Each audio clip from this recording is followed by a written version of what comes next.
record? Yeah. Hello, my name is Teresita Blanco, the artsysister, and today we're continuing with my sweet vampire Candice, written by me, Teresita Blanco. We're continuing with chapter 2. Candice looked at the menu over the top. She asked her father, "What is mojo?" It says plantains in English, but I feel mojo is important or something. Mojo is a type of sauce, and it is to die for, said her father, Marlo, smiling. I guess I will get that. And some empanadas and fufu con masita sounds fun. So get me some of that too for appetizers, said Candice. You should get some croquettes as well, said Marlo. He added, "Now close the menus, otherwise we are never going to get any service." The waitress came and she took the order. Marlo normally did not eat human food, but having his daughter around always got him in the mood to eat normal stuff.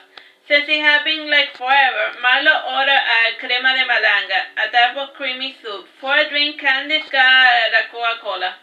The waitress brought Candice a Diet Coke. After compelling the waitress to bring a regular Coke, Candice's good mood returned. Since it was midnight, Marlo ordered a medianoche, or a midnight sandwich. It came with ham, roast pork, Swiss cheese, mustard, pickles, and with fries on the side. He added some croquettes to the sandwich as well for good measure. As he got his hunger growing, Marlo added to his main course a Spanish baguette, a tamal, some tostones, and galletitas preparadas. Candice raised an eyebrow when she noticed how much her father was stuffing down. The sound of his jaw snapping and the way he rambled with food in his mouth unnerved the waitress, who was unlucky enough to tend to Marlo and Candice. After browsing the menu a bit, Candice asked, "What is a vaca frita?" "Look, honey, if you're going to survive in Florida, you better speak Spanish, my love," said Marlo before chugging down a croquette. He was no longer in a polite type of mood. He summoned the waitress by compelling her to come. She filled his glass with strawberry milkshake. Marlo drank it down a bit too quickly, and it gave him a brain freeze. Candice eventually ordered her vaca frita and arroz imperial. Candice ate most of the food, but she was one to pace herself. Since she was a sweet vampire, she always made plenty of room for dessert.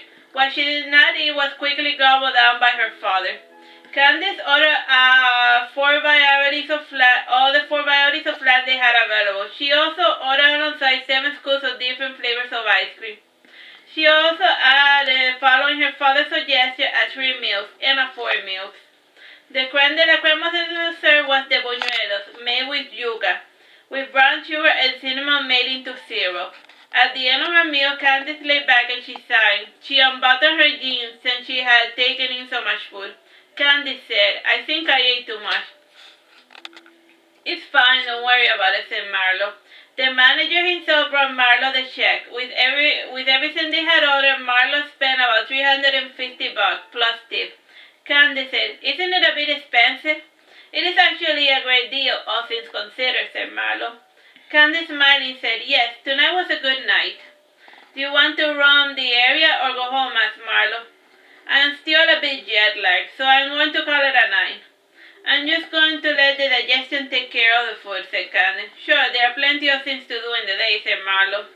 Candice changed for the night, but not before dropping some little presents in Basuki's toilet.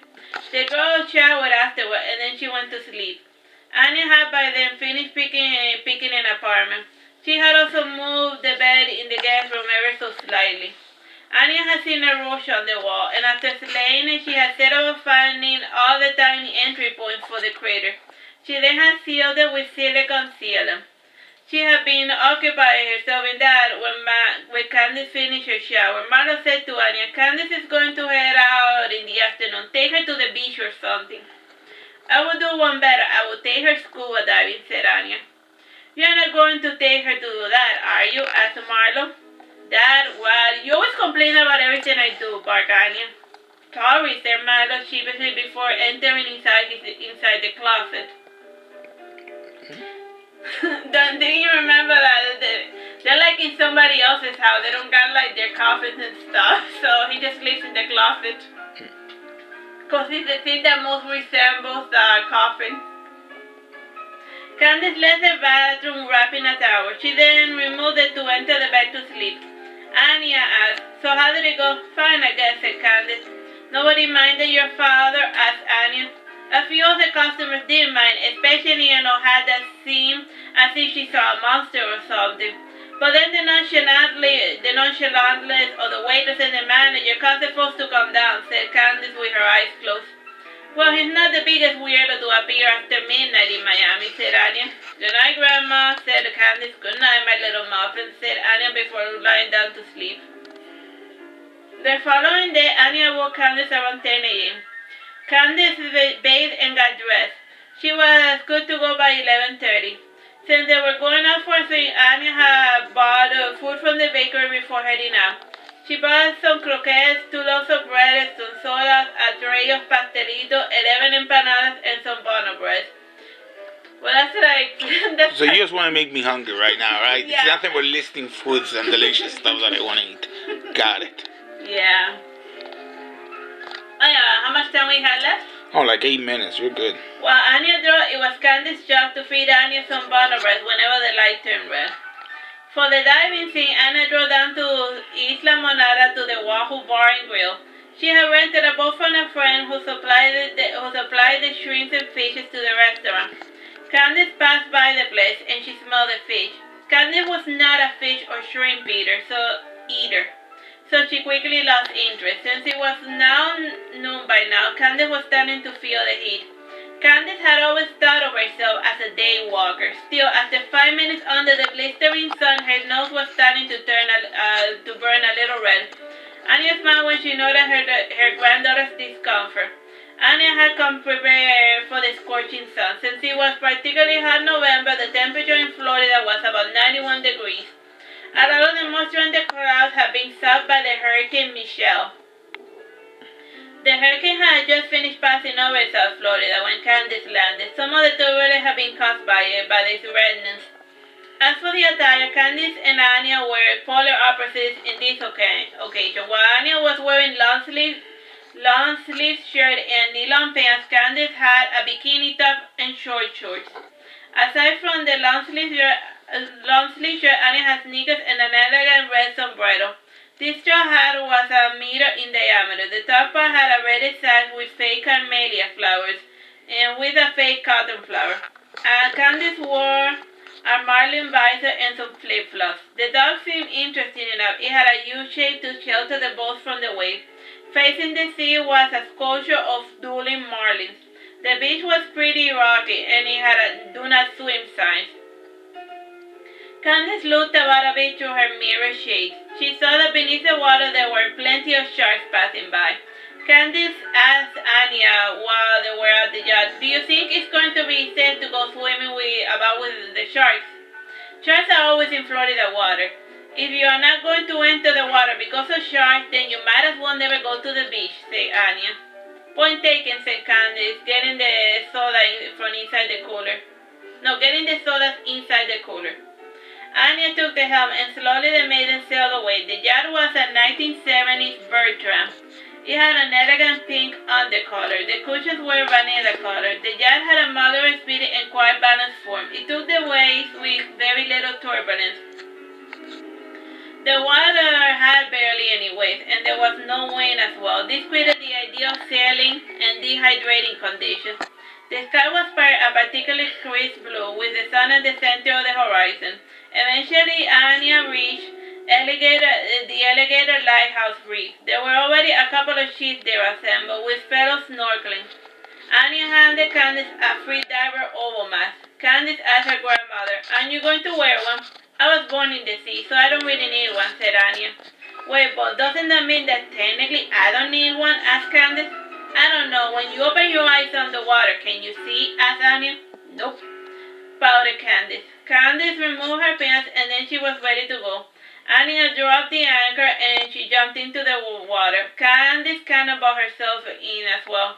When she did, she swam back to the surface. Whining, she said, "It's cold." "Of course it is cold. It is almost winter," said Anya. In Florida, even if the temperature stayed up, the ocean followed the natural course of the season. Since it was almost winter, the water was a cold 57 degrees. Candice trembling made the effort to make the best of the situation. She used her diving lessons and she dove deep. The old abandoned lighthouse had an entire fish community beneath. Beyond it there was a reef with even more fishes. Napping beneath the lighthouse at the moment was a school of reef sharks. Candice found her grandmother poking one of the sharks in the face to wake it up. The shark swam away from Anya and started circling around her, before settling down elsewhere. The sharks slept with their eyes wide open. Candice had seen a couple of Jaws movies, so she was weary of sharks. The weariness wore off soon enough. Anya returned to the surface of the water and then went back down again with a bag. Anya then proceeded to try to feed hands to the reef sharks. Some sleepy sharks bit the hands before spitting them back out again. Eventually, a bull shark came and ate up the human hands and limbs that Anya had offered them. Some of the other divers who were further away just saw Anya feeding something to the sharks. Due to the water distortion, they assumed that the food was just fishes. Eventually, as Candice swam, she bumped into a Jesus statue that was underwater with his arms extended upwards. Candice looked at the rendition of Jesus and she thought him handsome. Candice always liked to look at old Jesus statues and paintings. She knew that the artist drew from life. She always pondered on the life models who resembled Jesus. A curious hammerhead also passed by. He noticed that Candice was looking at something, so he came to take a closer look.